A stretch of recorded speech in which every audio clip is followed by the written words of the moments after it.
if you live in a rural part of the UK and your primary source of water is a private water supply, then I think this video might be of interest.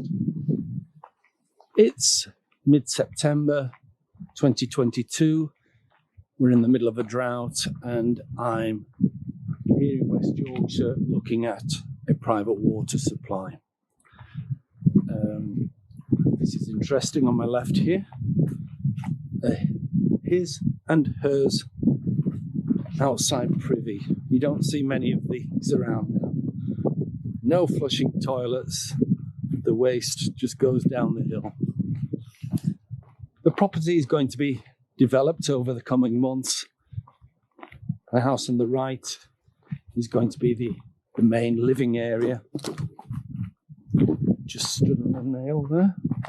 Wow. The existing supply enters this old barn area. There's a pump in the corner over here. It's a bit dark, you can't see it.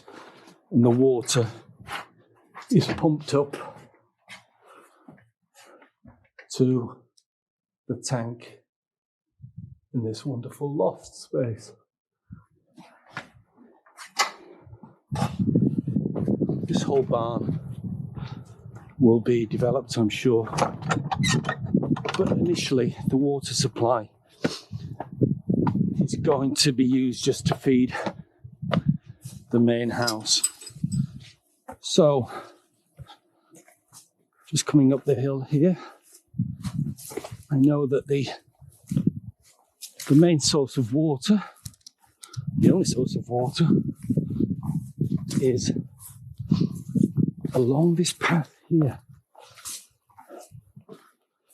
So, walking briskly, let's give you some idea of how far it is.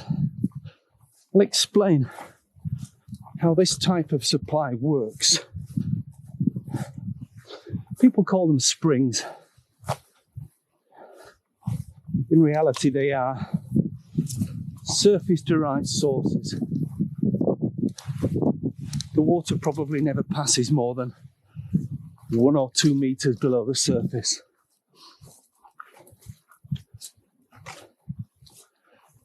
And in this case, the source is just where those bushes are.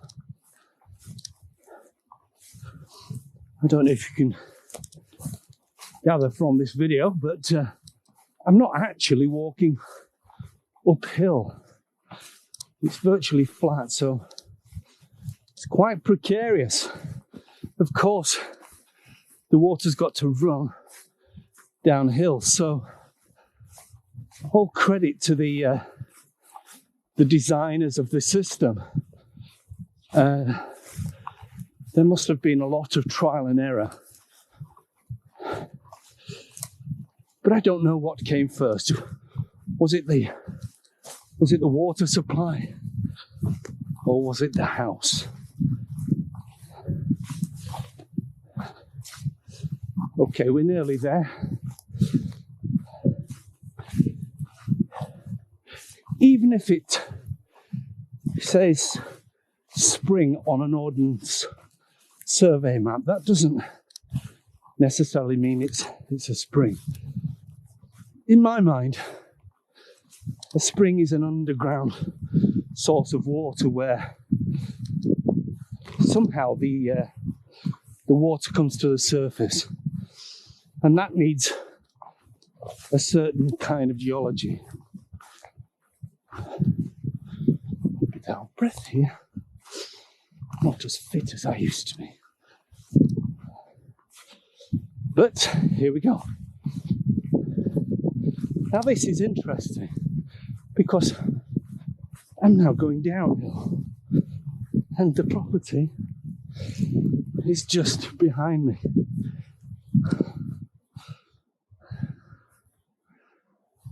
The water must flow downhill, so it's difficult to tell without actually measuring the height. So how they did it in the past, I don't know. Especially because they didn't have long lengths of plastic pipe. Let's trial with. Well, to the left here is where the water flows down the hill, but first, here is an old trough, possibly hundreds of years old. We've got a trickle as the water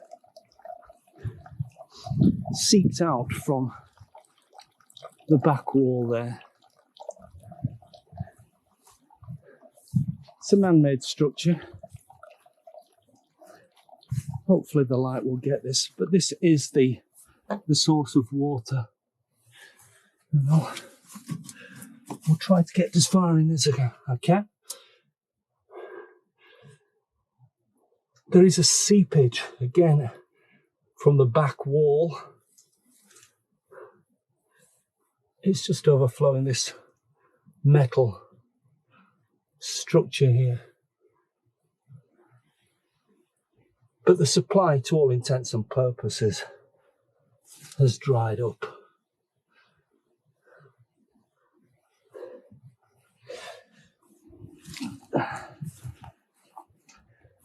We've had a little bit of rain recently.